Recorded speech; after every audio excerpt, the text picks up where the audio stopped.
오늘 주시는 하나님의 말씀은 마태복음 11장 1절부터 11절까지 보겠습니다. 12절까지 보겠습니다. 마태복음 11장 1절에서 12절입니다. 예수께서 12제자에게 명하기를 마치시고 이에 그들의 여러 동네에서 가르치시며 전도하시려고 거기를 떠나가시니라.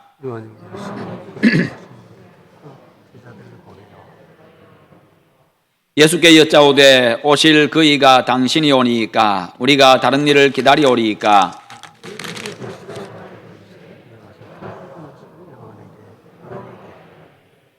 맹인이 보며 못 걷는 사람이 걸으며 나병 환자가 깨끗함을 받으며 못 듣는 자가 들으며 죽은 자가 살아나며 가난한 자에게 복음이 전파된다 하라.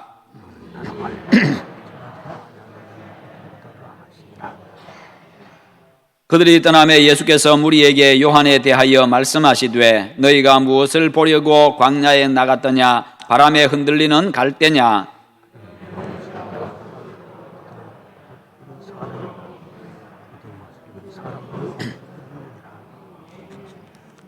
그러면 너희가 어찌하여 나갔더냐? 선지자를 보기 위함이었더냐? 옳다, 내가 너희에게 이르노니 선지자보다 더 나은 자니라.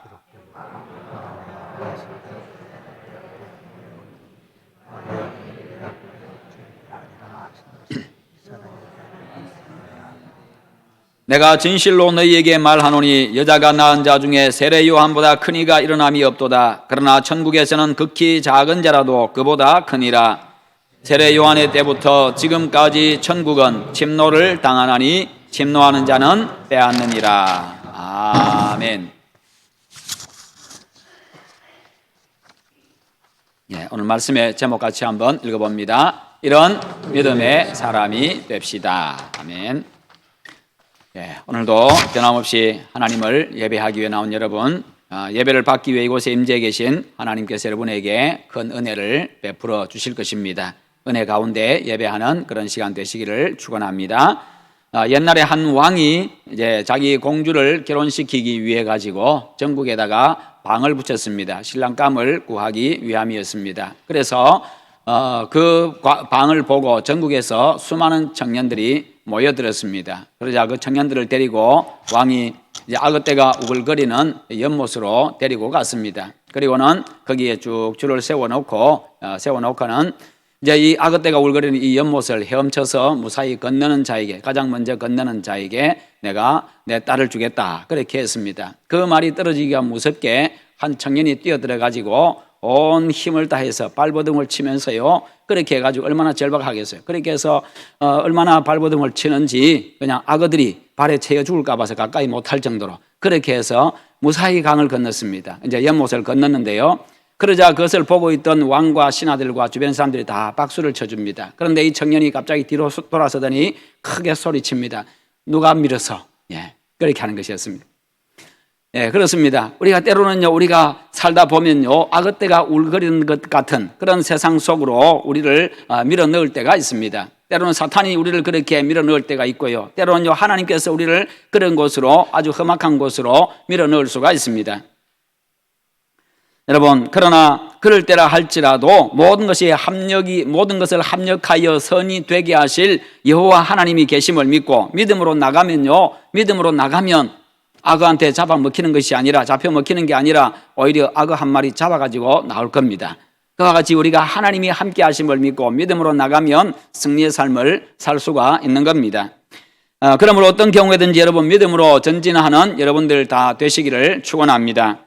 어떤 상황에 처하든지요, 언제나 사는 길은 있습니다. 그리고 어떤 상황에 처하든지 항상 복은 준비가 되어 있습니다. 11절 말씀에 보면요, 주님은 세례 요한에 대해서 여자가 낳은 자 중에서 이보다 더 큰 이가 일어남이 없다라고 말씀하십니다. 그러면서 그에게 최고의 찬사를 보내는데요, 14절 말씀에서는 이 세례 요한을 엘리야와 같은 존재라고 말씀합니다. 그런 세례 요한도 옥에 갇혀가지고는 잠시 믿음이 흔들릴 때가 있었습니다. 여러분, 이 세상에서 침체가 없는 사람은 아무도 없습니다. 단 한 번도 믿음에서나 삶에서 흔들리지 않는 사람은 아무도 없습니다. 스펄전 목사님의 별명은요, 방화범이었습니다. 불을 지르는 사람, 스펄전 목사님의 별명이었습니다.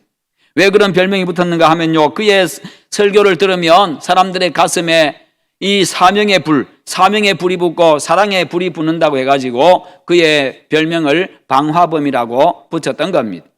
그런데 그런 스펄전 목사님도요, 이 영국의 이 런던의 이 엄습한 기후가 엄습할 때는 그때는요, 이 남쪽 해안지대, 프랑스 남쪽 해안지대에 가가지고 한두 달 요양을 하면서 또 말씀 준비도 하고 그러면서 보냈습니다. 거기서 그 시간들을 보냈습니다. 그가 요양하면서 보낸 편지 중에는 이런 내용도 있습니다. 저는 지금 완전히 깨진 질그릇 같아서 밤에는 잠을 자지를 못하고 낮에는 눈물로 보내고 있습니다. 기도로 하늘에서 불을 내렸던 불의 선지자 엘리야도 그런 때가 있었지요. 여러분들도 그럴 수 있습니다. 사람은 누구나 다 그럴 수가 있습니다. 침체기를 겪을 수가 있다는 것입니다. 중요한 것은 하나님에 대한 믿음으로 그 침체 순간을 얼마나 잘 빨리 극복해 나가느냐, 그것을 얼마나 또 다음에 재창조의 기회로 그것을 내가 선용하느냐, 바로 그것에 달려 있다는 것입니다. 그렇게 할 때 우리는 진정 복 있는 사람, 복 받는 사람이 될 수가 있습니다. 그렇게 되려면 어떤 사람이 되어야 합니까? 먼저 주님 안에 있는 사람이 되어야 합니다. 복음서를 보면요, 세례 요한의 핵심 메시지는 회개하라, 천국이 가까웠다 합니다. 회개하라, 천국이 가까웠다. 그러면 그의 말대로 곧 지상 천국이 펼쳐졌습니까? 그렇지 않습니다.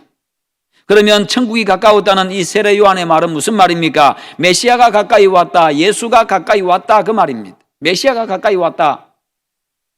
그 말은요, 결국 회개하고 예수님 안으로 들어오라, 예수 믿으라, 그 말입니다. 회개하고 예수님 안으로 들어오는 자에게 천국이 이루어진다, 그런 말씀이지요.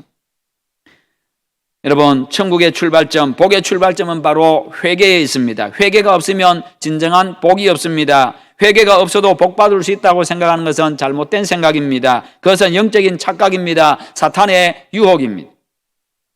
회개를 통한 변화 없이 복 받는 길은 없습니다. 미국 샌프란시스코 동쪽에는요, 알카트라즈라고 하는 작은 섬이 있는데 거기에는 이 중죄인들만 가둬놓는 이 교도소가 있었습니다. 그런데 그곳에 있는 죄인들 중에서 그것을 탈출하기 위해 가지고 바다에 뛰어드는 죄수들이 종종 있었다고 합니다. 그런데 단 한 명도 성공한 자는 없었다고 합니다. 왜냐하면 그 섬 주위를 흐르는 이 물살이 굉장히 세기 때문에 물살이 세어가지고 단 한 명도 도망쳐서 나간 사람이 없다고 합니다. 그래서 그 교도소 문에는 이런 팻말이 붙어 있다고 합니다. 당신이 이 섬에서 나갈 수 있는 유일한 길은 도망치는 길이 아니라 당신 자신이 변화되는 길뿐입니다. 그렇게 적혀 있다고 합니다. 현재 환경, 현재 상황에서 탈출하고 싶다고 한다면 그것은 먼저 자신의 변화를 추구해야 한다는 것입니다. 불만이 만족으로 바뀌어지고 불평이 감사로 바뀌어지고 미움이 사랑으로 바뀌어지고 내 생각의 변화들이 일어나야 된다는 겁니다. 내 삶의 변화가 일어나야 합니다. 내가 은혜 받는 길도 내가 변화되는 길밖에 없습니다. 그렇지 아니하면 영적으로 위축됩니다. 영적 성장이 불가능합니다. 은혜의 통로가 막히게 됩니다. 그래서 내가 변화되어질 때에 하나님으로부터 은혜의 통로가 열리게 되고 활짝 열리게 되고 은혜의 물고가 활짝 트이게 되고 그것을 통해 가지고 바로 하나님의 은혜가 우리에게 부어지는 것입니다. 나의 영적 성장을 가로막는 것은 바로 변화되지 아니한 나 자신인 겁니다. 주님 안에 들어오면 복이 있지만 주님 밖으로 나가면요, 복도 함께 나갑니다. 주님 안으로 들어오는 순간 거지에서 왕자가 되지만 주님 밖으로 나가는 순간 왕자에서 거지로 바뀌는 겁니다. 본문 11절 말씀을 보십시오. 주님은 이 땅에서는 세례 요한보다 큰 자가 없다라고 말씀하는데, 그러나 천국에서는 모두가 세례 요한보다 큰 사람이다.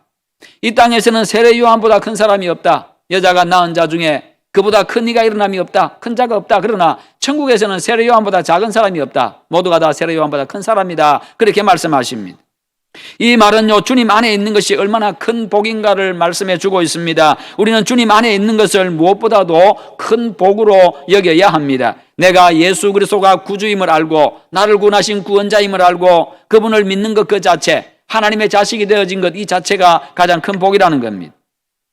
물론 가장 좋은 것은 우리가 주님 안에 있으면서 세상에서 출세도 하고 인정받고 존경받는 것, 그것은 더욱더 좋을 것입니다. 그러나 그런 복들이 없다 할지라도 내가 주님 안에 있다는 사실만으로도 가장 복된 존재인 줄 믿으시기를 축원합니다.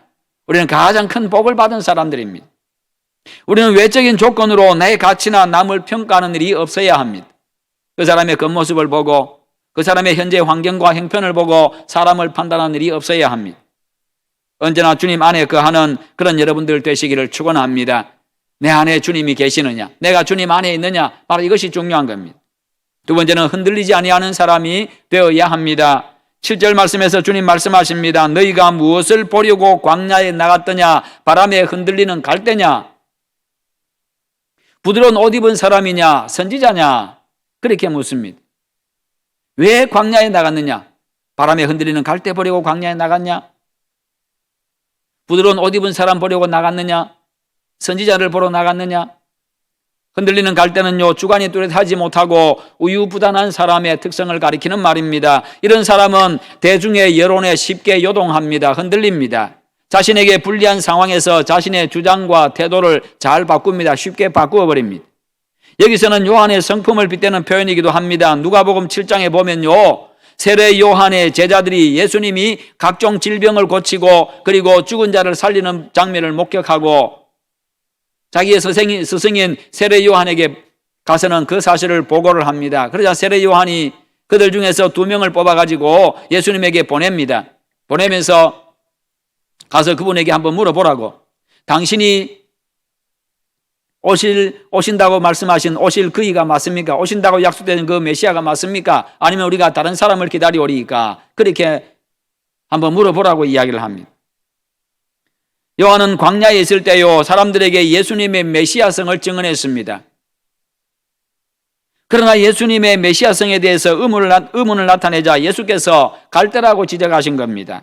하나님은요, 경고하고 요동하지 않는 분이시고 땅에 기초를 놓으시고 흔들리지 않도록 붙잡고 계시는 분이십니다. 더욱이 하나님은요, 의인들을 붙잡아 주심으로 말미암아서 미끄러지지 않게 하십니다. 믿음의 세계에서 떠나가지 않도록 하십니다. 그러므로 하나님의 백성된 우리가 환경 때문에 흔들릴 필요가 없다는 겁니다. 더욱이 주님의 날에는 우주적인 징조들이 나타나게 될 것입니다. 마지막 때가 되면요, 온갖 재난과 전쟁의 소문으로 가득 차게 될 겁니다. 온 세상이 들썩일 것이고 사람들이 불안에 떨게 될 겁니다. 하지만 주님을 믿는 우리는 지금 당장 세상 끝날이 온다 할지라도 불안해할 필요가 없습니다. 성령께서 예수 그리스도에 대한 우리의 믿음이 흔들리지 않도록 해 주실 것이기 때문입니다. 마지막까지 최후 승리자가 되게 해 주실 것이기 때문입니다. 나는 비록 약하지만 성령께서 나의 도움이 되셔서 나를 지켜주실 것이고 믿음에서 떠나지 않고 끝까지 믿음의 승리자가 되게 하실 것입니다. 그렇지 아니한 자들은 심판때에 흔들리게 되고 모래 위에 집을 지은 사람처럼 결국에는 무너지고 맙니다. 예수님께서 물으십니다. 너희가 중요하게 생각하는 것이 무엇이냐? 너희가 중요하게 생각하는 게 뭐냐? 너희가 지금 무엇을 보기 위해서 나갔느냐? 너희가 중요하게 생각하는 게 뭐냐? 너희 생각을 바꾸라. 너희 가치관을 바꾸라. 너희 관심사를 바꾸라. 그렇게 말씀하고 있습니다.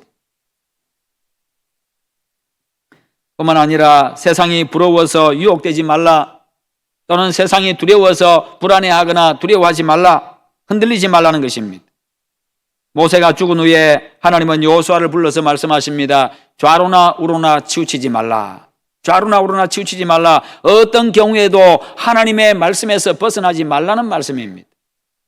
앞으로 가나안 땅을 정복해 나가야 되는데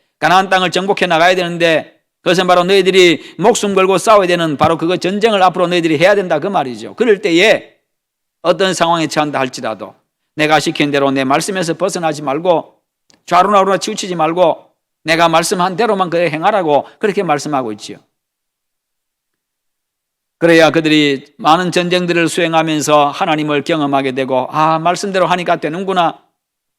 이것을 그들이 철저하게 경험하고 그 경험들이 쌓이고 그 체험들이 쌓이고 쌓여가지고 그것이 그들의 확고한 신앙이 되어지고 장차 가나안 땅을 정복하고 이 가나안의 그 젖과 꿀이 흐르는 그 풍요를 누리며 살 때도 평안할 때도 태평성대를 이룰 때에도 그들이 여전히 여호와 하나님을 바라보고 믿음으로 살아갈 수가 있기 때문에 그곳에서 하나님의 나라를 이루고 하나님의 다스림을 받으며 살아가는 바로 그와 같은 민족 공동체가 될 수가 있기 때문에 그와 같은 신앙 공동체가 될 수가 있기 때문에 그렇게 말씀하신 겁니다.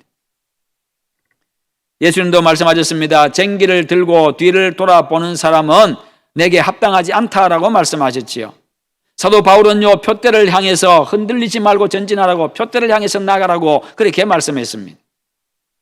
일반적으로 사람들은 환경이나 감정에 따라서 쉽게 흔들립니다. 그러나 성도들은 그러지 않아야 합니다. 살다 보면 가끔 시련의 폭풍을 만날 때가 있지요.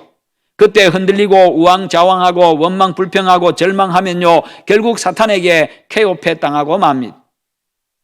바람이 강하게 불수록 나의 반석이 되시고 산성이 되시는 전능하신 여호와 하나님을 바라보고 의지하시기를 축원합니다. 그러면 하나님의 놀라운 역사 속에서 여러분들은 모두 승리자가 될 것입니다.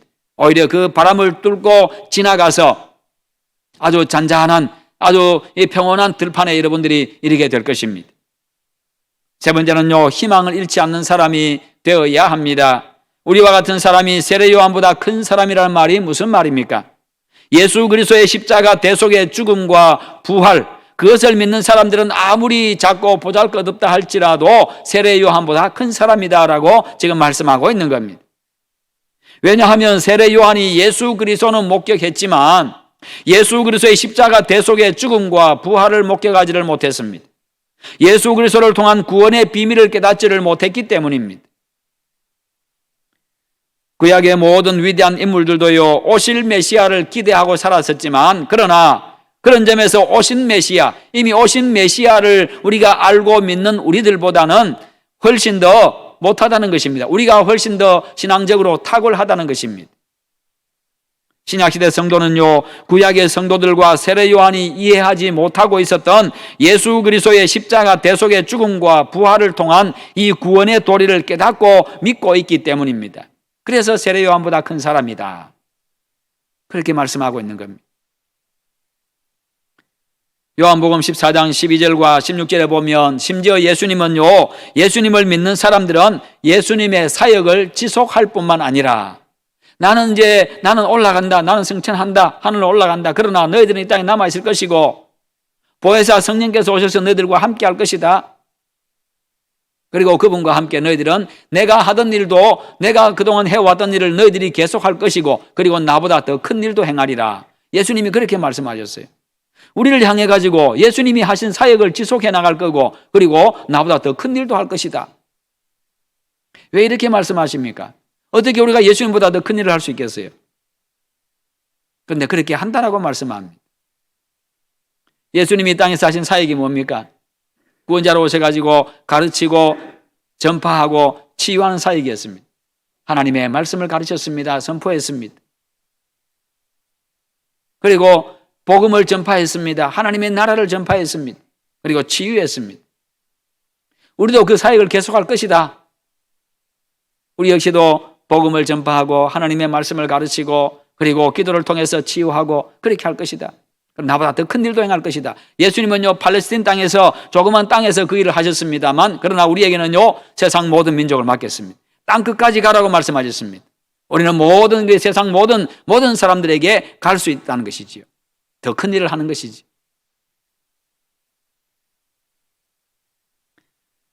예수께서 보혜사 성령을 보내주셔서 믿는 자들과 함께 할 것이기 때문에 그렇게 할 수가 있는 겁니다.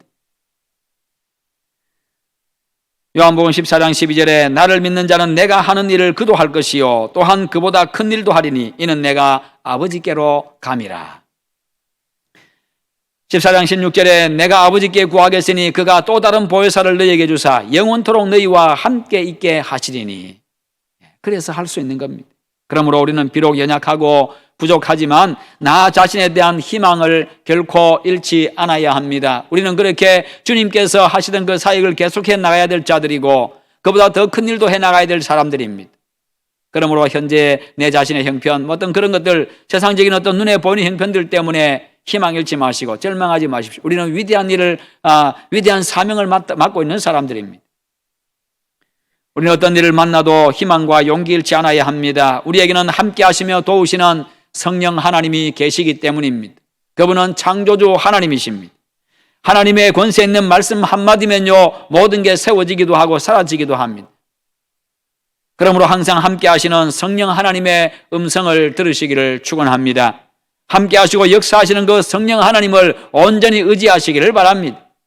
이 세상에 완벽한 사람은 없습니다. 완벽한 환경 속에 사는 사람도 없습니다. 한쪽이 풍족하면 다른 한쪽이 부족합니다. 그래서 인생은요, 가위바위보와 같다라고 이야기를 합니다. 왜 그렇게 이야기하느냐? 가위는요, 바위에게 집니다. 바위는요, 보에게 집니다. 보는 또 가위에게 집니다. 그러니까 항상 이기는 사람도 없고 항상 지는 사람도 없습니다. 항상 잘 되는 사람도 없고 항상 못 되는 사람도 없습니다. 모든 것이 잘난 사람은 없습니다. 모든 환경에 완벽한 사람은 없다는 겁니다. 다 장점이 있고 단점이 있고 다 강점이 있고 약점이 있습니다. 그러니 환경 탓할 것도 없고 남들과 비교할 것도 없습니다. 함께 하시는 하나님을 붙잡고 믿음으로 나가는 그 사람이 여러분 위대한 사람인 줄 믿으시기를 바랍니다. 하나님이 함께 하시니까요. 그 사람이 가장 강합니다. 그 사람이 놀라운 역사를 일으키고요, 위대한 인생을 살게 됩니다. 그런 희망의 사람 다 되시기를 축원합니다. 여러분과 하나님이 함께 하십니다. 창조주 하나님이 여러분과 함께 하십니다. 마지막 네 번째는요, 강하게 전진하는 사람이 되어야 합니다. 12절에 보면요, 세례 요한의 때부터 지금까지 천국은 침노를 당하나니 침노하는 자는 빼앗느니라. 침노한다는 말은요, 강하게 전진한다는 의미입니다. 밀고 들어간다는 말입니다. 강하게 전진한다, 강하게 밀고 들어간다, 이런 의미입니다. 천국을 향해서 우리는 강하게 밀고 들어가고 강하게 전진해 나가야 합니다. 믿음으로 모든 어려움을 이기고 천국을 향해서 힘차게 전진하는 그 사람이 바로 천국을 얻는다는 겁니다. 여러분, 그러므로 우리 인생에서 내 믿음의 삶에서요, 때로는 힘겹고 어려울 때가 있다 할지라도 여러분 천국을 바라보고 그 천국을 향해서 끝까지 믿음으로 전진하시기를 축원합니다. 야곱은 야복강에서요, 하나님을 끝까지 붙잡았습니다. 절박한 상황에서 하나님을 끝까지 붙잡았습니다. 저를 축복해 주지 아니하면 저는 절대로 놓지 않겠습니다. 그냥 발 붙잡고 늘어졌습니다. 하나님이 그의 허벅지 관절을 그냥 쳐가지고요, 그냥 다리를 부러뜨렸습니다만 그럼에도 불구하고 끝까지 붙잡았습니다. 결국 그는 하나님을 이긴 자라는 그런 의미를 가진 이스라엘이라는 이름을 받았습니다. 야곱이 이제 이스라엘로 바뀌었습니다. 이름이 바뀌었습니다.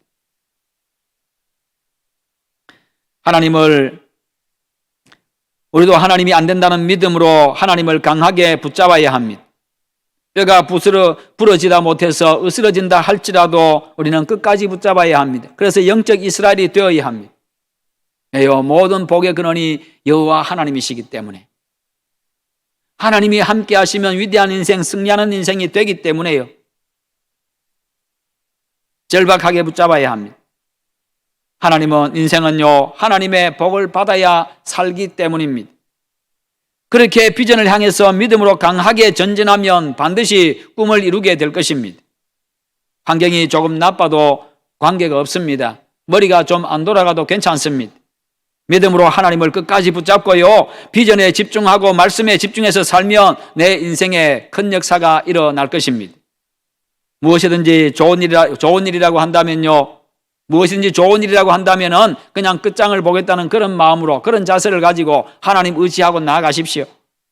어떤 일이 있어도 믿음을 지키시고 꾸준히 충성하고 꾸준히 봉사하고 하나님을 의지하고 최선을 다하면요, 그 인생은 복된 인생이 되는 겁니다. 우리는 믿음으로 모든 불리함을 극복하면서 전진해 나가야 합니다. 모든 장애물들을 뚫고 지나가고 넘어서 지나가야 합니다. 어느 날 스파르타의 한 장군이 아들에게 칼을 물려주었는데 아들이 그 칼을 보니까 칼이 짧은 칼이었습니다. 그래서 아들이 묻습니다. 아버지, 왜 저에게 긴 칼을 주지 않냐고 짧은 칼을 줍니까? 이 짧은 칼을 가지고 어떻게 나가서 전쟁에서 이길 수가 있겠습니까? 그러자 아버지가 이야기합니다. 칼이 짧으면 네가 한 걸음 더 나가면 된다. 칼이 짧으면 네가 한 걸음 더 나가면 된다. 그럼 이길 수 있다는 겁니다. 너의 조건들, 너의 환경들 탓하지 말라는 것이. 내가 한 걸음 더 나가면 된다는 겁니다. 우리나라 여자 국가대표 펜싱 선수 중에 아주 단신의 여자 펜싱 국가대표 선수 하나 있었지요. 남현이라고 하는, 지금은 이미 40이 넘었습니다만은 각종 국내 대회, 국제대회 나가서 금메달, 은메달, 동메달을 땄습니다. 아주 탁월한 펜싱 선수였습니다. 그런데 키가 155에 불과합니다. 키가 155. 여러분, 키는 작고 팔만 긴 사람 있어요? 없잖아요. 키는 작은데 다리만 아주 장신들보다 긴 사람이 있습니까? 아니잖아요. 155니까 저보다 한참 작은 사람입니다. 그러니까 155에다가 몸무게는 한 45kg 정도, 그 정도밖에 안 되는 그런, 나중에는 아줌마 국가대표 선수였습니다. 그가요, 노력한 것이 뭔가 하면은 이 발을 빨리 움직이는 이 연습, 이 순발력과 발을 아주 빠르게 막 움직이는 이 연습을 굉장히 많이 했습니다. 그것을 최선을 다 연습했습니다. 그러니까요, 유럽 선수들, 다리가 길고 팔이 긴 유럽 선수들 있습니다만 그들보다 훨씬 더 빠르게 움직이고, 그 사람들 한 발 움직일 때 두 발, 세 발 움직이니까요, 그냥 순간적으로 가서 찌르는 거예요. 그러니까 이 팔부터 칼 길이는 똑같아도 팔이 짧으니까 많이 불리하잖아요. 그럼에도 불구하고요, 그렇게 메달을 많이 땄던 겁니다. 그가 그냥 나는 키도 작고 팔도 짧고 하니까 그냥 펜싱 선수로서는 성공하기 힘들다고 포기했다고 한다면 그는 그렇게 성공하지 못했을 겁니다. 칼도 한번 못 들어봤을 겁니다. 여러분, 믿음의 사람은요, 전능하신 창조주 하나님의 사람들은요, 못 배웠다, 자신이 없다, 자본이 없다, 인맥이 없다, 가정 환경이 나쁘다, 이런 거 탓하지 않습니다. 남들보다 그냥 하나님을 믿고 그때 한 발 더 나가면 되는 겁니다. 우리는 천국을 향해서, 복을 향해서 믿음으로 강하게 전진해야 합니다. 비록 내가 작고 연약하고 내가 작은 집에 살아도요, 세계를 품어야 합니다. 현재는 약해도 내일은 강할 수 있습니다. 믿음의 사람들에게는요, 하나님이 함께 하시고 강하게 해주시고 힘주시고 승리하게 하시기 때문입니다. 여러분, 덩치가 작고 사는 집이 작다고 해서 내가 작은 게 아닙니다. 덩치가 작고 내가 작은 게 아니고, 작은 집에 산다고 내가 작은 게 아닙니다. 내 안에 하나님이 계시고 내가 하나님 안에 거하고 내 안에 천국이 있고 내 가슴에 세계 모든 민족을 품고 있다고 한다면요, 하나님을 가슴에 모시고 사는 내가, 천국을 가슴에 품고 사는 내가, 세계를 가슴에 품고 사는 내가 가장 크고 위대한 사람인 줄 믿으시기를 바랍니다. 내 속에 무엇을 품고 있느냐, 그게 중요한 겁니다. 작은 집에 살아도 괜찮습니다. 내가 작아도 괜찮습니다. 그러나 내가 그 덩치가 좀 작아도 괜찮고요, 환경들이 좀 좋지 않아도 괜찮습니다. 내 속에 내가 무엇을 품고 있느냐, 이게 중요한 겁니다. 하나님을 믿는 사람, 하나님의 자녀들, 그리스도인들은 그래야 합니다. 여러분, 현재의 그 모습에 머물지 마십시오. 겉으로 보이는 여러분의 모습을 보고 자신을 판단하지 마십시오. 평범한 소시민의 삶을 살다가 죽는 것을 인생의 목표로 삼지 마십시오. 세상 모든 민족을 품은 큰 가슴의 사람이 되십시오. 수많은 사람들에게 선한 영향력을 끼치고자 하는 큰 마음을 품으십시오. 선교와 구제를 위해서 큰 손이 되겠다고 하는 거룩한 열망도 여러분들 가지십시오. 그러면 항상 주님 안에 있어야 합니다. 그러려고 하면 주님 안에 있어야 합니다. 믿음의 길, 사명의 길에서요, 흔들리지 않아야 합니다. 어떤 상황 속에서도 하나님을 믿고 희망을 가져야 합니다. 목표를 향해서 강하게 믿음으로 전진해 나가야 합니다. 그런 믿음의 사람들 다 되시기를 축원합니다. 그래서 여러분의 인생에 하나님의 은혜가 넘쳐나고요, 복된 인생, 위대한 인생을 살아가는 그런 여러분들 다 되시기를 주님의 이름으로 축원합니다. 우리 함께 기도하십시다. 기도할 때 하나님 아버지, 내가 바로 그런 믿음의 사람 되게 하시옵소서. 우리 다 함께 기도합니다. 거룩하신 하나님 아버지, 감사합니다. 우리에게 하나님 은혜를 주시고 예수님을 믿는 믿음 주셔서 믿음의 사람 되게 하심을 감사합니다. 이제 내 안에 하나님이 계시고 내가 하나님 안에 있기에 천지를 창조하신 그 전능하신 하나님, 그 하나님이 나의 하나님이기에 그 하나님을 믿고 의지하고 그분의 말씀 붙잡고 믿음으로 전진하는 그런 믿음의 사람 되게 하여 주시옵소서. 그 하나님을 믿고 어떤 상황 속에서도 용기 잃지 않게 하시고 희망을 잃지 않게 하시고 그 하나님 붙잡고 믿음으로 끝까지 전진하는 믿음의 승자들 다 되게 하여 주시옵소서. 그렇게 하나님이 사용하시고 하나님이 복 주시는 복된 인생, 위대한 인생 될 수 있도록 은혜 베풀어 주시기를 원합니다. 하나님 앞에 섰을 때 하나님으로부터 인정받고 칭찬받는 그런 복된 사람 되게 하시옵소서. 아버지께서 역사하여 주시옵소서. 주님 감사합니다. 주님 감사합니다. 영광 받아 주시옵소서. 예수님의 이름으로 기도하옵나이다. 아멘.